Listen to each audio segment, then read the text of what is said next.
Welcome to Bat Therapy, psychology of Batman, superheroes, and other comic book characters. Be a fly on the wall or a bat in the cave, listening in on a friendship built out of a love for talking Batman, comics, and the everyday struggle to achieve mental health and happiness. We are your hosts, clinical psychologist Dr. Amelia Brown and educator and comic aficionado Keaton Hopkins. Don't forget to follow us on YouTube and social media and find our Patreon at patreon.com/battherapy. This podcast is about providing education and understanding and is not a replacement for mental health treatment or support. If you're needing help, go to bat-therapy.com for resources. Sweet. So I'm really excited about the villain that we are doing today. We're doing Bane. Yeah, let's do it. Controversial character for me, just because what they did with him in Dark Knight Rises, I loved every bit of him, and then it just went bad. It just went bad, and it left a bad taste in my mouth. But he's a very cool character. Yeah. I think if I remember correctly, in that movie, they told his story as Bane, and then they said, oh, just kidding. Talia al Ghul is the one that went through all the stuff. Isn't that what they did? Absolutely. That's exactly what they did. Just Out of kinda weird. nowhere, it was like, hey, actually, he works for Talia, and Talia's been the one behind the scenes, but not the whole time. And then it's like, oh, snap. That's Talia al Ghul. Surely she's going to be a beast. She's going to be a force to be reckoned with. And then she just dies in a car crash. Yes. I don't think we can go a month without you sharing how you feel about this movie, and I'm here for it. Yes. Yeah. Well, it's because, so this is what makes Bane interesting. Bane might just be Batman's ultimate villain, in the sense that he can match him mentally and physically. Agreed. Yeah. Which is another level, right? Right. We've talked about how Riddler can outthink Batman at times, right? Someone like Ra's al Ghul, who's just lived long enough to just have more knowledge, just tactician type person, right? But Bane is the best of all of these worlds. He's extremely brilliant. He's a masterful tactician. He will outthink you in so many different ways. He'll have people inside and you didn't even know they were there. But at the same time, he's physically intimidating as well. He's so huge and strong and just a force to be reckoned with. And it makes him an extremely interesting character. It also makes him an extremely I think he's a very likable character, especially once you really get into his backstory. So with Nightfall, I don't know how likable he is. Yeah, he's not very, Which admittedly for me, I see that as the introduction of the character, but I don't know that historically if that is true or not. But he was so calculating behind the scenes in Nightfall. And truly, I mean, this was a comic that really was like, how would you break the bat? And they said, and I agree with you. That's what's so interesting about Bane is they make the super souped up, beefed up muscle man. Yeah. And they didn't stop there. They said, oh, no. He's not going to just try and take out Batman muscle for muscle. Because in Nightfall, what was so interesting was he literally used all of the other villains possible to break Batman down bit by bit by bit, so that he's literally dragging his feet when Bane attacks him in his own home, because, by the way, he's smart enough to figure out who Batman is. Yeah. And so, so I don't know how likable I found him. He was just a very calculative character. However, when they go into his backstory, yes, I do agree that you hear about this child that went through all of this terrible stuff and survived. Yes. And of course, corrupt government is at it all, because he's from Santa Prisca. His dad was a supervillain called, like, I think his name was King Snake. But he didn't And know he was his dad for a while, right? yeah. Yeah, I think he didn't know he was his dad for a while, and then he got away. His dad got away with like all the bad things he did, and the government was like, "Let's just give his kid his life sentence." And so, like, yeah, As you do. right? Like, I'm like, where I I respect that comic books know how over the top they Yeah, have sure. to be Yeah. because of how naturally evil the world is on its own. Comic books are like, what can we do? Let's Yeah. give a baby life in prison. Like, right? Like, that's the only way they can do it. Because Yeah. if they said, hey, let's sentence a 12-year-old to life in prison, it's like, oh, well, that happened in Louisiana last week, whatever. But if you say, oh, he's like, let's give this baby life in the Yeah. deepest, darkest, worst prison ever. And then it reflects too in Bane's size. Like, how many times have we Mm. seen Batman and we're like, Batman, super ripped, so many abs, super strong.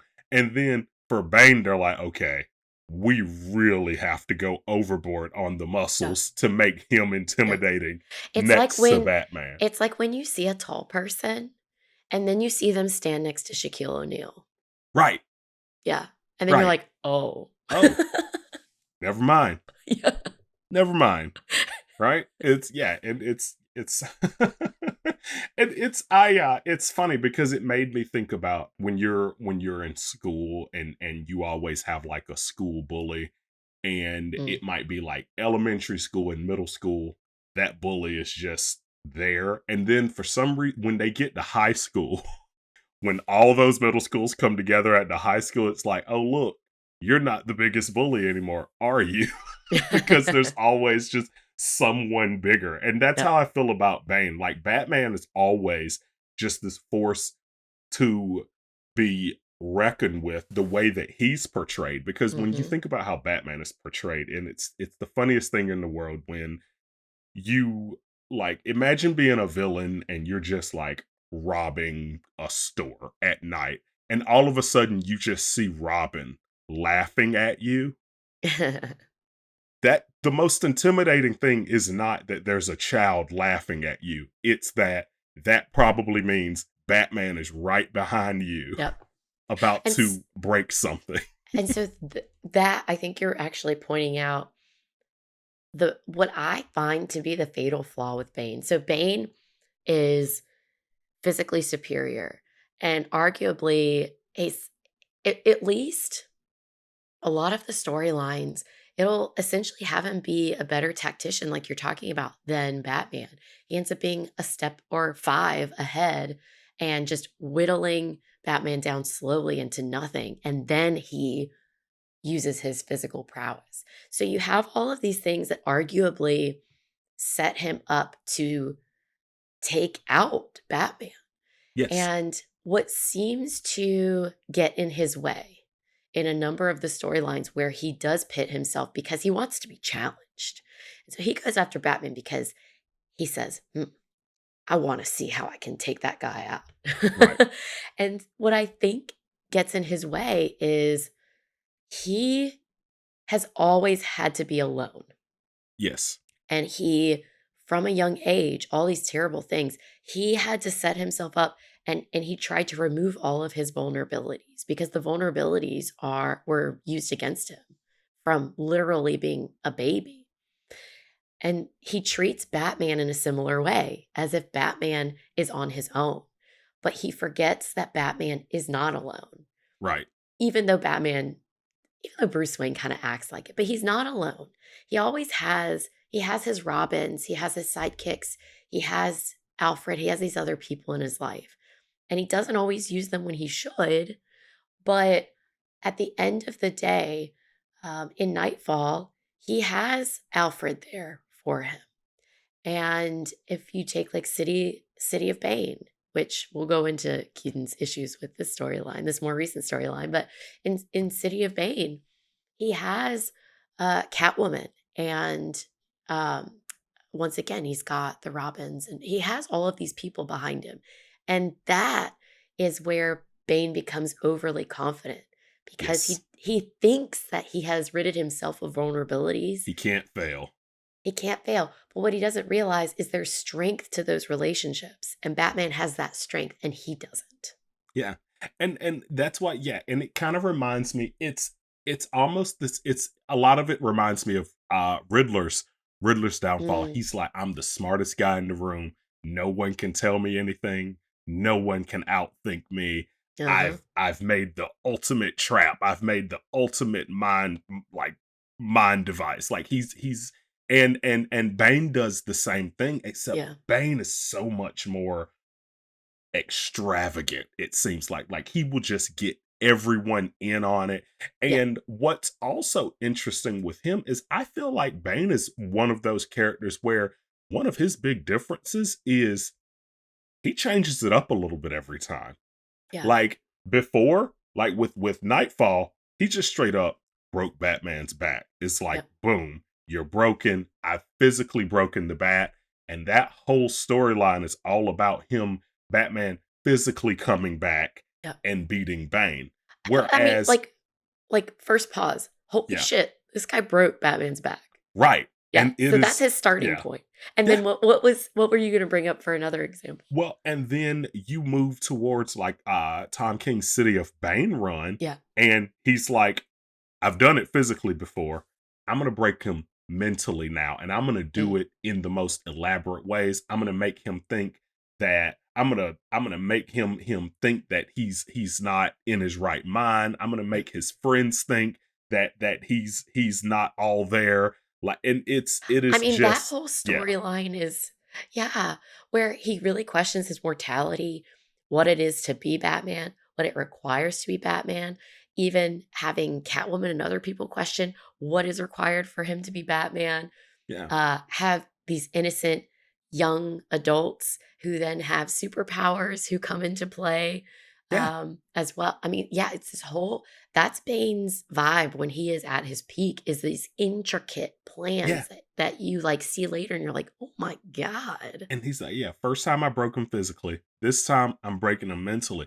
And you're sitting there reading it, and it's like, Batman is being gaslit right now? Like, is that really where we are? Like, Batman's being gaslit, and then like there's so much stuff happening because Thomas Wayne is in on it, and Yeah. he's like doing evil stuff as Batman, and then Commissioner Gordon is mad at Batman, and the Bat family is mad at Batman, and he just gets him, and he just isolates him and gets him right Yeah. where he wants him, and it's just he's so intricate and fun to watch. And it's one of those things. He's a villain that you love to hate because he's so good. Like Yeah.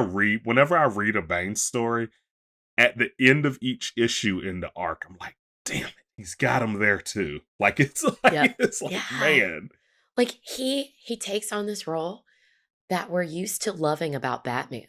Yes. Because think about what you and I really truly love about Batman. You put him into the Justice League with literal gods in some Hmm. ways, and he can leave a room without them noticing. He can be 1 to 5 steps ahead of them at every turn, even though they are like as fast as the speed of light, sometimes even faster, right? Right. Like all of these things that we love about Batman, and then you plop it into this giant, meaty Bane, and you just see what happens when it goes evil. Yeah. I mean, I guess depending on the storyline, how much you might like call it evil or whatnot, but he really does. He wants to take Batman out at times, and yeah, Yeah. it's wow. Yeah, it's comparable or beyond what Batman does. Yeah. And and the thing is, another thing that's interesting about him is also on the side, he has this Venom addiction. Yes. Hmm. That's what also makes him interesting. And so you hear the term like functioning alcoholic. He's a Uh, functioning supervillain. yeah. Like he's a functioning addict essentially, like, Yep. because so many times it's like Bane, one thing that's known about Bane, yeah, he's super smart, he is super strong, and he is hooked on Yes. Venom. And you see it throughout in Batman the Animated Series. What's the trick? Take his Venom away. In all of the Arkham games that he shows up in. How do we beat Bane? Take his Venom away. That is just how you beat him every single time. That's Yeah. his weakness is he at first had a an addiction, and then it became more and more dependent to the point that in some storylines Bane will die Yeah. without the venom, which is honestly realistic in some form, because when you talk about like certain certain drug addictions, like when people Mhm. are going through withdrawals, if they try and quit like cold turkey, It can be it deadly. can have extremely harmful physical effects after long-term addiction. Yeah. And so it's he's very interesting in that aspect as well. Yeah. And there can also be, so with Venom, there's depending on how it's approached, you see these different kinds of addiction. And so addiction can have,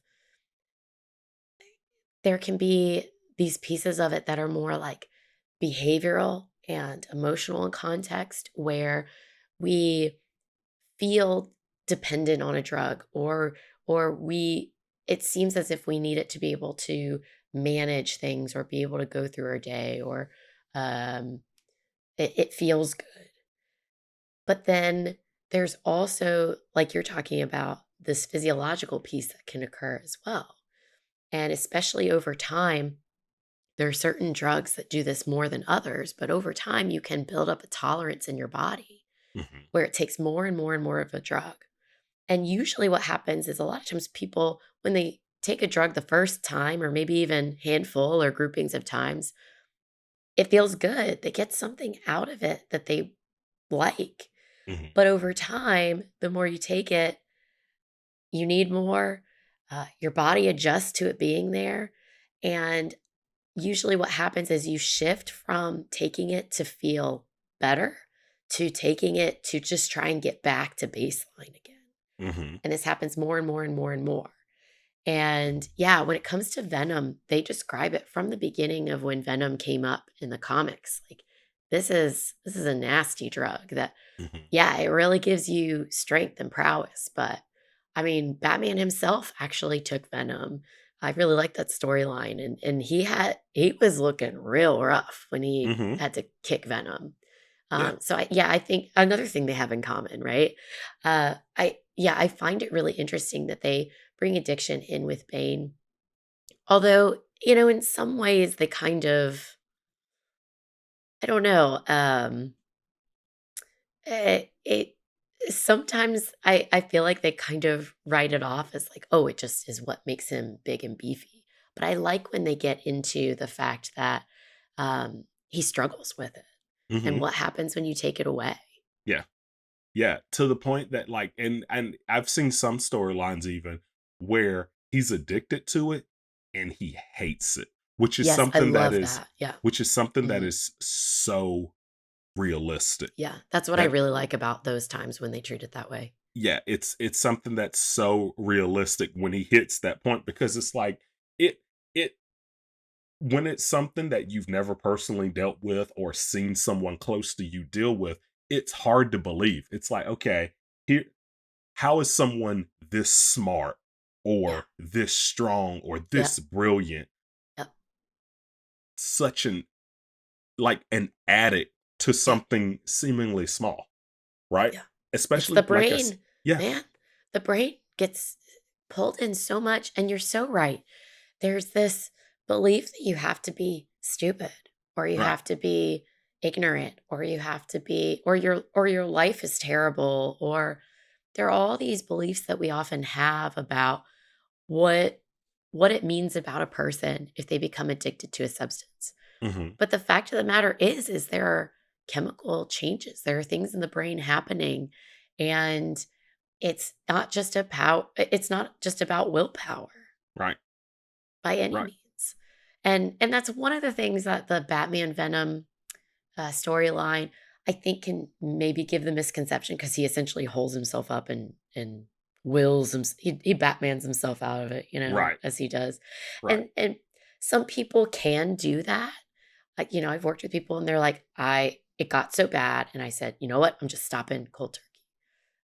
But for a lot of people, that's not the case, and they can be brilliant people. Hmm. And yeah, it's so difficult to be able to live without whatever that substance is through no fault of that person. And what's so interesting too is how there's different kinds of addictions. Like Yeah. there are some addictions where it's like your body actually has a Yes. physical need Yep. for it. There's like a withdrawal that happens Yes. with the body. Yeah. Right. And then there's some addictions that are completely psychological. Like there's Yep. some drugs where it's like they have studied it and said there's nothing in here physically that can make someone addicted to something. But there can be a psychological connection Yep. there that makes you Well, and that makes you an addict. for example, people talk about addiction to something that you do: shopping, pornography, Right. gambling. These are there are reactions and responses in the brain, and also just how your brain works in terms of what stimulates it, what excites it, um, how your brain perceives different situations that can make it more or less likely for you to become addicted.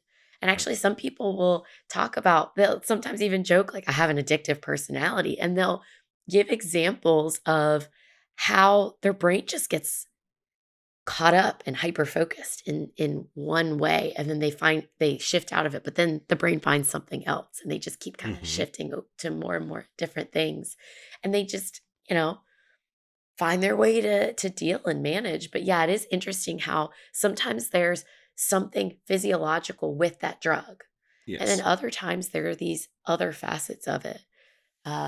And I think both can be really hard for people to fully grasp, that it's more than just a person choosing to do something or not do something.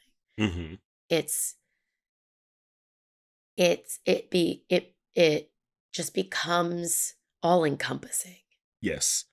and your world ends up revolving around it. And you didn't decide to have your world revolve around this. Yes. People don't choose and say, "Oh, hey, I want a future where all I think about is this drug or doing this thing." No, people aren't choosing that for themselves. Right. And what's also interesting is like you said, it ends up encompassing everything about you. Like you'll see it in artists, you'll see it in, whether it's like musicians or painters or writers. So many, we've seen it throughout history so many times where it gets to the point where they don't feel like they can successfully function and do that Mm, without yep, obtaining some form of drug first, or yep, without being drunk, or without be it getting high, or something, whatever that addiction is, satisfying it, and then they yes, are able to yep, function either, and it ends up pushing them to their limits, because so many times, just like Venom, it's like in order for you to get to a certain place, you need to do it more and more. yep, And like Bane, for example, in the Bane from the Arkham games, the first time you see him timeline wise in Arkham Origins, he's a big guy, but he's not the grotesquely big Bane. yeah, He's like he looks like a big wrestler, right? yeah, And throughout, as he fights Batman, he starts using a little bit of Venom here, mm, and then Batman will beat him, and he'll get yep, down on one knee, and then he'll use a little bit more, yep, and then so on and so on. And then by the end of Arkham Origins, now he's at this point where he's gotten he is the Bane that we know. Like, Oh, that's so okay, interesting. Yeah. yeah, he's absolutely huge and grotesque and just massive. And then later on in the Arkham games, they developed another kind of Venom, and the Joker ends up taking it.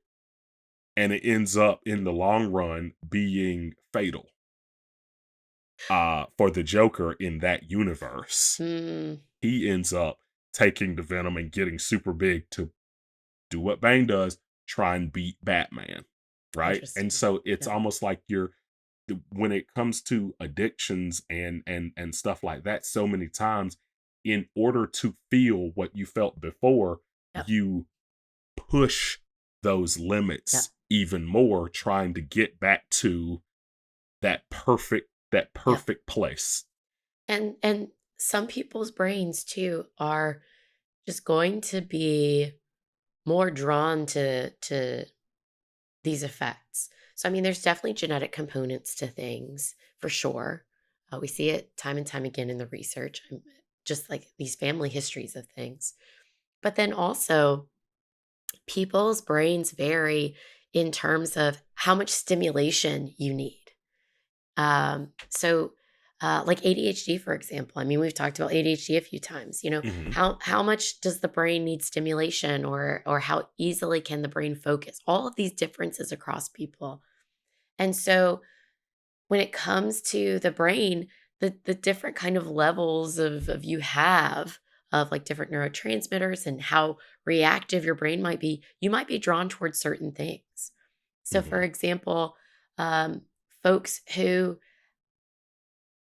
really strive, their brain really wants to be stimulated all the time.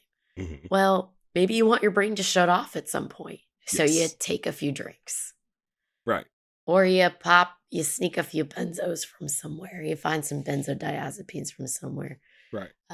Or maybe, I mean, let's take something most of us can relate to. Let's say you're dead tired and you need to focus. So you drink Mhm, some caffeine. right. And you drink more caffeine, you drink more Yep, caffeine, and before you know it, you're drinking a ton of caffeine just so you can function, and I don't wanna stop stop because then I'll get a huge headache and yep. be You'll down, get a headache, and right? you'll be irritable, and you'll be Uh-huh. frustrated, and it's Yep. like, "Why? Oh, Yep. oh." Right? Yeah, It's like and it's so, I yeah. mean, you can replace that with meth, with heroin, etcetera, right? And so a lot of people might not be able to relate to those, but you can relate to the caffeine, I know you can. Caffeine, sugar, Sugar, yeah. nicotine is a hugely Mhm, addictive drug, and is normalized in some ways. And so, yeah, I mean, I do like how they show someone who has addiction, and once again, it varies how they kind of approach it with him, but someone who has addiction who is also, someone not to be toyed with. This is someone with a lot to their credit, yes. which I think is good because, yeah, the running stereotype is that, in order to fall into this, you must be gullible in some way, or there's a flaw within you. You don't have the willpower. Think of the willpower Bane has to have to calculate all of this stuff in Mhm, order to take out Batman. And he also has an addiction. yeah.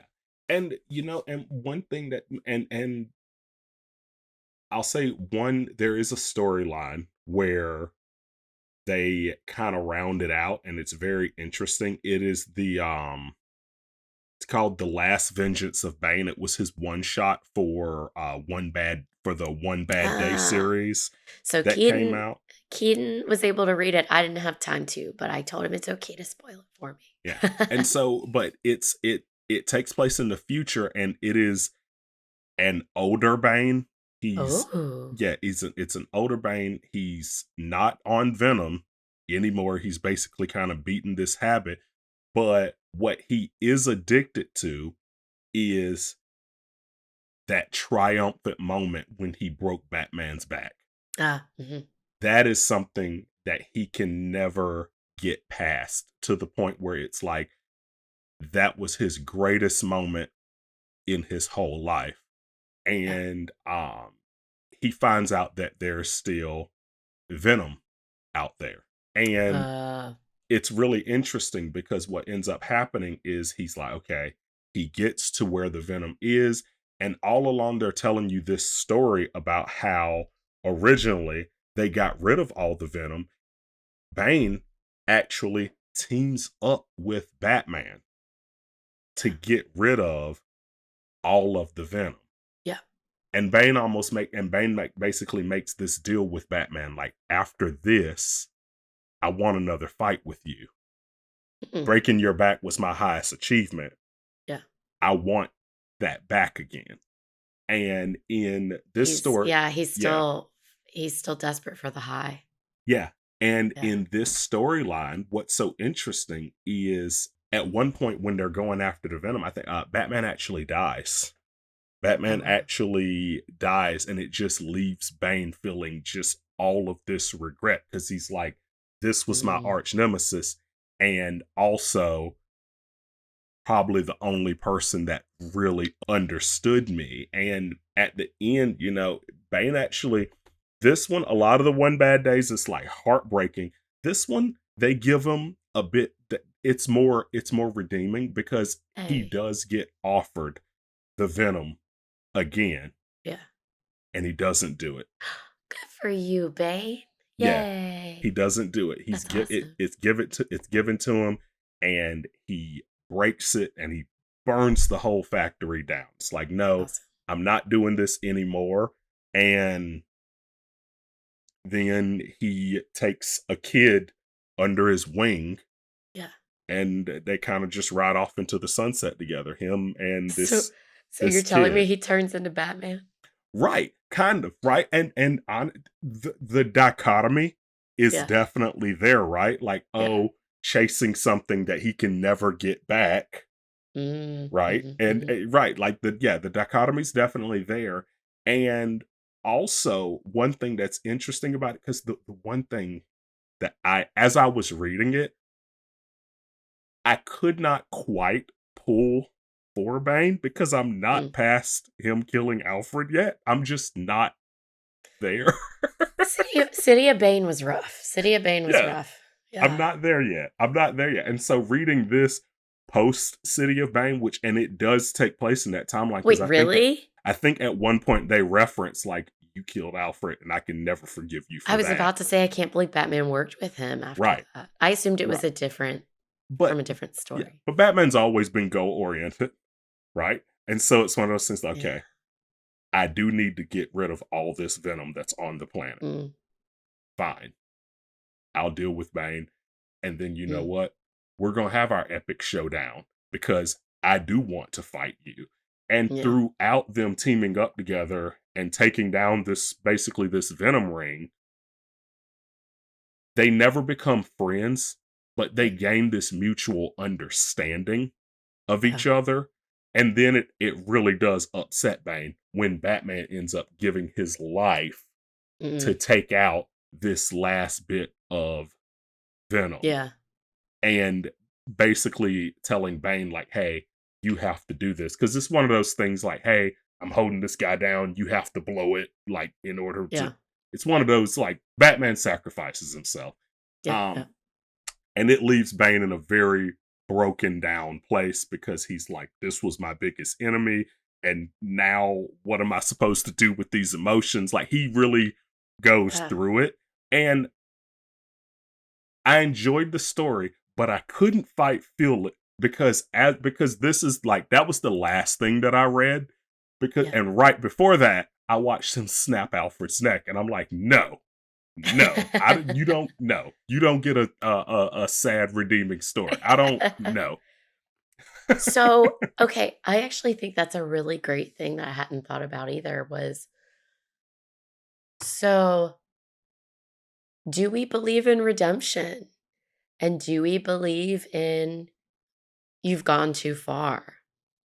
What is too far? But and like so murder and I mean Yeah, he had no qualms about murdering Alfred either in that Nope. storyline. He was perfectly fine with it. Yeah, Bane kills a lot of people throughout Bane his kills storylines. Yeah, Bane kills a lot of people. He manipulates, he Mhm. focuses on destruction. Yes, his life started out rough, but at a certain point, you're culpable for your own actions. Mhm. And then he goes on to do this really important thing with the Venom. When does someone earn their redemption? I think that that's a really important question for, the Summer of Infamy and talking about villains is how much do we as humans really, and I think it varies based on the situation, based on our cultures, our religious beliefs, and a whole host of other things. But it's a complicated question because I think a lot of times we pretty quickly put out there like, oh yeah, we want people to become better and be able to redeem themselves. We want to think that if we make a mistake or we make a poor choice, we can come back from it. Right. But when is too far? Yes. And I think that's a tricky question. It it is, and when it comes to redemption, one of those things that's interesting is so many times it is how someone else sees you and not how you see Yep. yourself. Good And point. but at the same time, it's also the reverse of it, right? Because how many Yeah. times have we been in situations where we're upset about something we did Yep. and the person that it might have even hurt or people that were affected completely forgive you. It's okay, Yeah. let's move on. And you still Yeah. don't forgive yourself. So it's it's like there's two kinds of redemption. There's the redemption that you seek from others, Yeah. and there's the redemption that you can only get from Yeah. yourself. Well, let me add something else to complicate this. Redemption for yourself when others do not forgive you. Oh So, wow. Yeah. I mean, Wow. I've worked with people in trying to help them move past situations in which the other people are not okay and might not want them to be able to heal or move on. Um, they've abused other people, they've murdered other people, they've sexually assaulted or abused other people. I mean, and being a therapist, yes, there are things where they might be triggering for you and you can't be there fully for the people you're working for. And so you need to be mindful of that and when you might need to refer so someone can get better treatment Mhm. than you can provide. But at the end of the day, we aren't really able to choose who walks in the door and you never know what those people are going to share and you're trying to approach them in a non-judgmental way to help them live their best life. And hopefully through living their best life, live the best life in terms of impacting other people. But it is a struggle. And sometimes people might not like the role that I take. But I believe that being able to have the potential for redemption is important. Mhm. If a person doesn't have a way toward redemption, then why would they change? Right. And so if someone's done something terrible and they want to be able to move past it and find an alternative path, it's probably better for all of us that they do that versus potentially the alternative Right. where they feed even further into those terrible things they did because, well, now there's no going back. So here's my only option. So I might as well dive in. Right. And that's an interesting thing right there too, because it makes me think about things like when people get out, when people go to prison and then they Yep. get out, and it might not be that way for other countries out there, but specifically for the United States, you're never really forgiven by society, right? Because even if Right. you do something wrong, like say for instance you rob a bank or you commit some kind of felony where you go to prison, you Yep. do your time, you might learn a trade, you could be fully rehabilitated. And when you get out, you're not able to find a job, Right. you're You have to shunned. report. You have to report your criminal background for tons of Yeah, jobs, for apartments. yeah. Yeah, yeah, it's And it tough. yeah, you can't vote, you know? Depending on the situation. Yeah, there are Yeah, times where you're depending on the not able to situation, vote. you can't vote anymore, and it's one of those things where it's like, okay, when is enough? Because they're Yeah, trying to be a better person, they're right. trying to do better, and they aren't allowed to do so. And then on top of that, it, like you said, it always gets complicated because at what point is it like, no, they deserve to be shunned, right? Or Yeah, is it, hey, let them get a pass? Because I'll like, prime example, if someone is 15 mm, and robs a gas station, right? yeah, They go to jail for 20 years, they get out.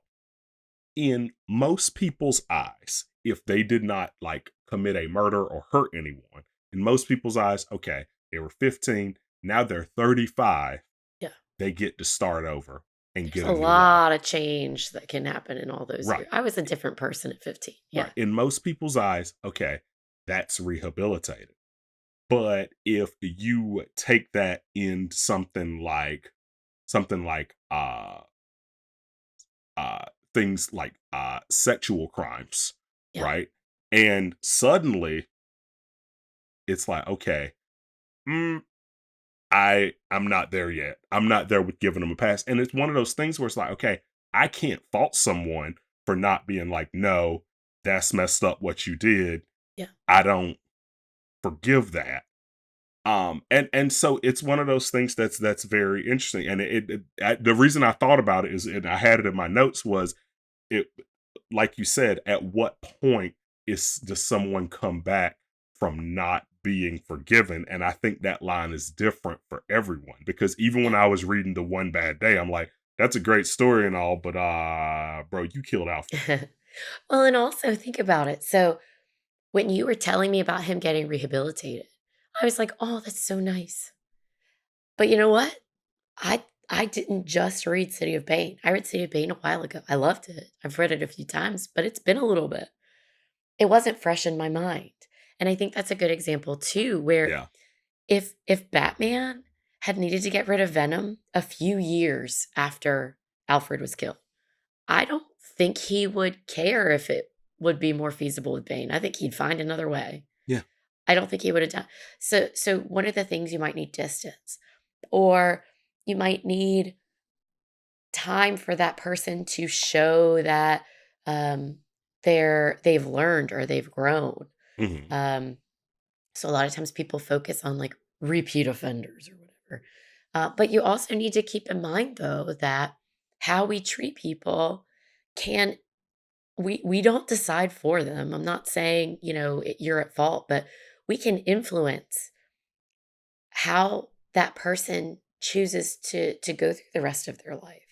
So I mean, here's an example. Okay, um, some 15-year-old, okay, they rob a convenience store or something like you're talking about, and okay, not great.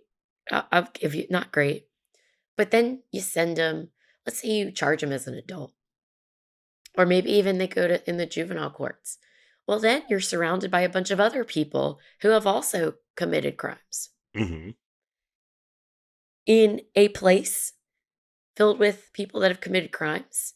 Well, okay, you're going to have, unfortunately, a higher rate of people with mental health conditions because the prison system is really our biggest mental health institution in the United States. Fun fact.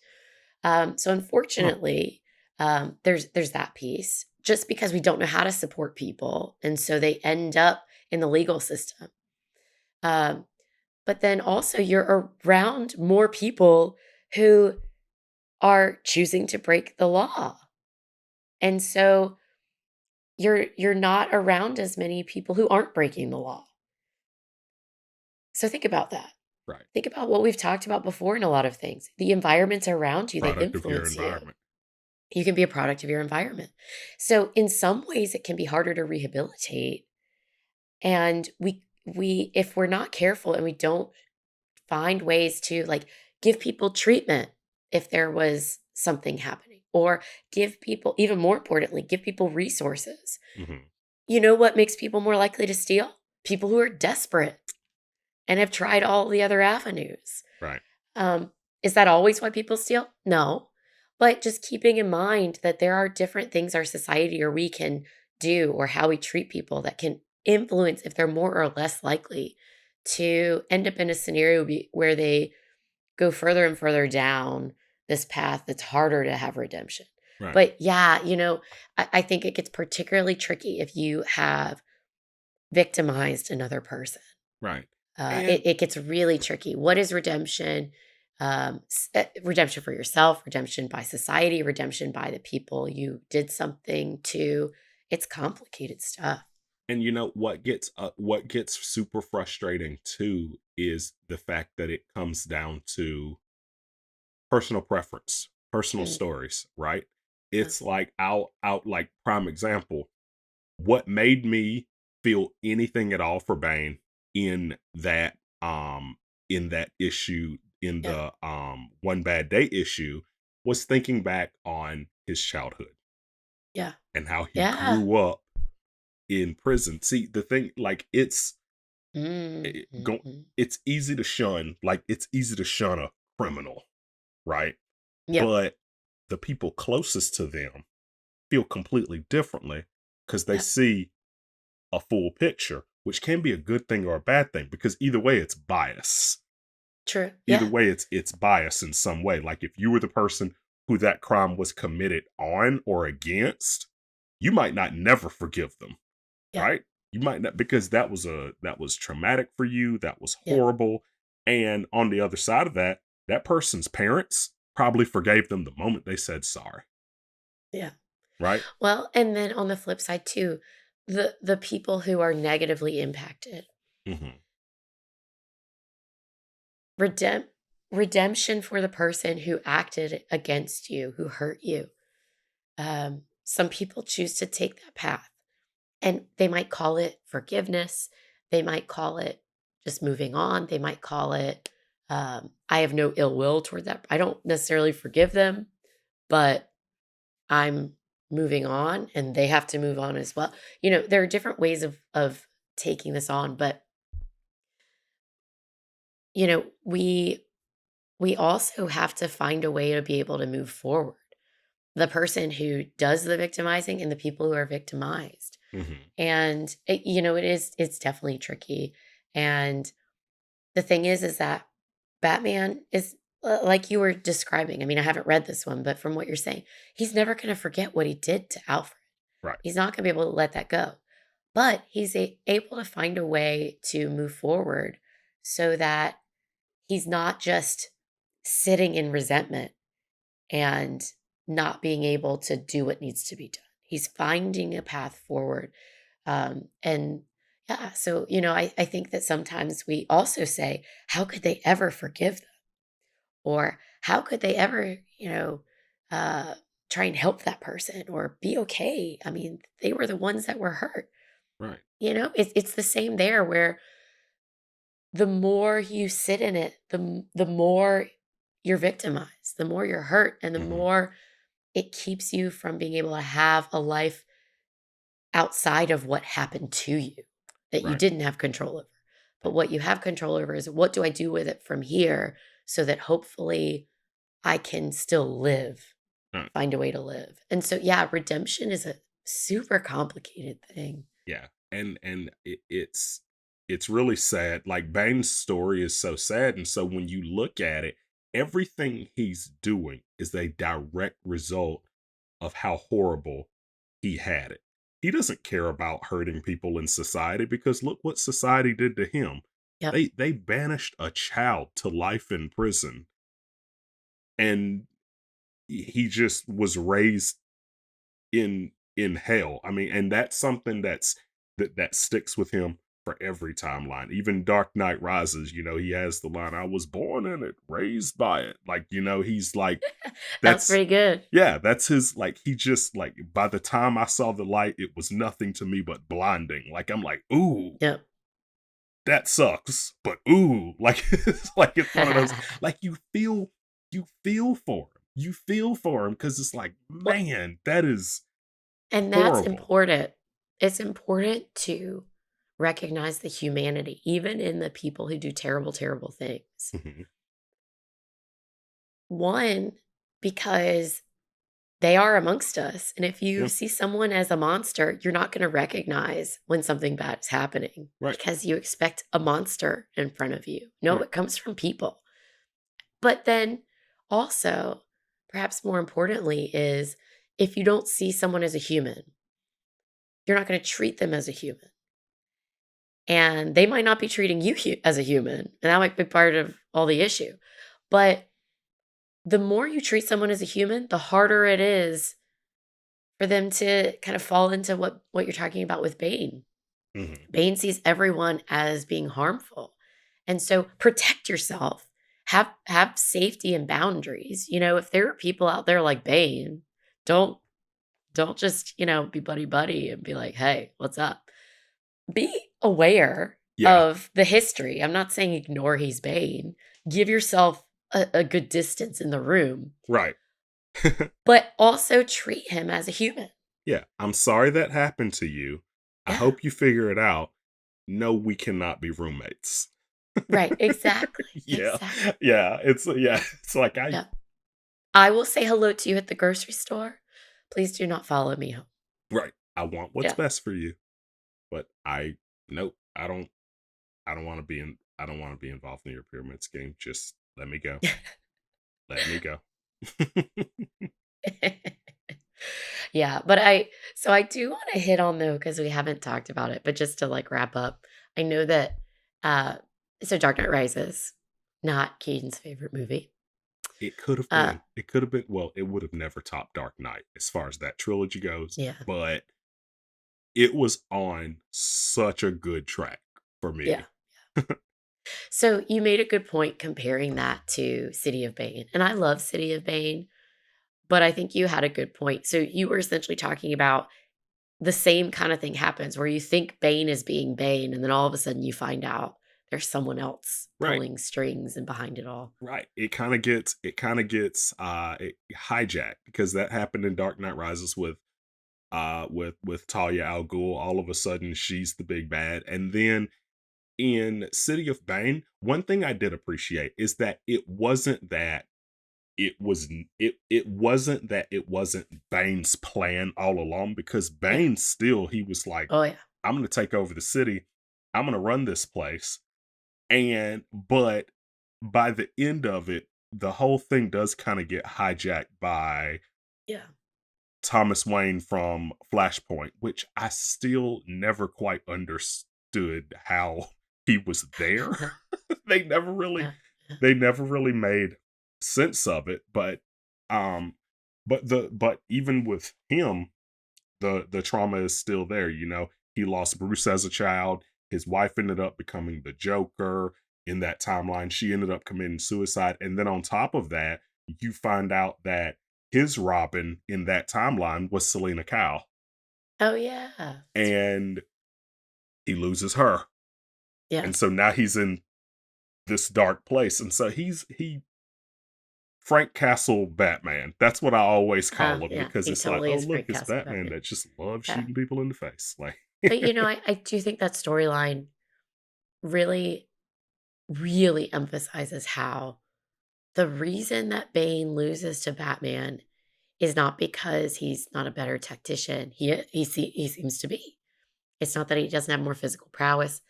Once again, there's the Venom kind of factor in there, but he oftentimes is stronger.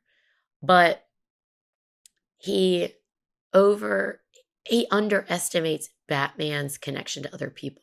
And Mhm, actually the City of Bane storyline, Batman learns how important connections to people are, and Bane actually led him to that point. mhm. It's like he led him to this breaking point, and Batman had a choice to make, and he chose to find a way to reconnect with people and use his relationships to his advantage, not see them as weakness.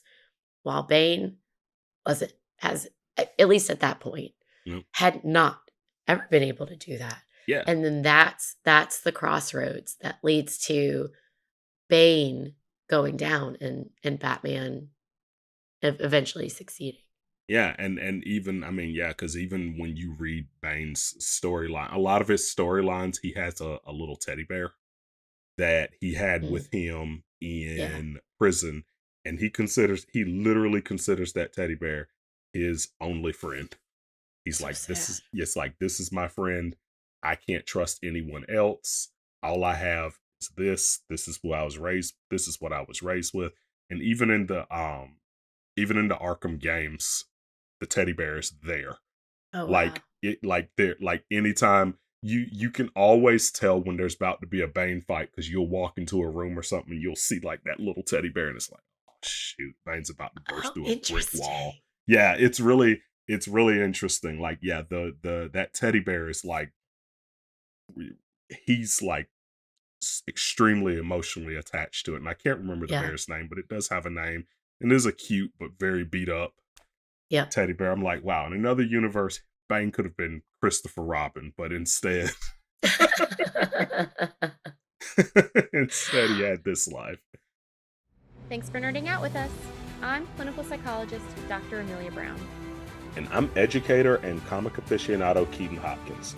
Check out my TV and movie reviews on YouTube at Team JVS. Check out our website at bat-therapy.com, our Bat Therapy YouTube channel, and follow us on social media. And don't forget our Patreon page at patreon.com/battherapy. See you next week. Same bat time, same bat channel.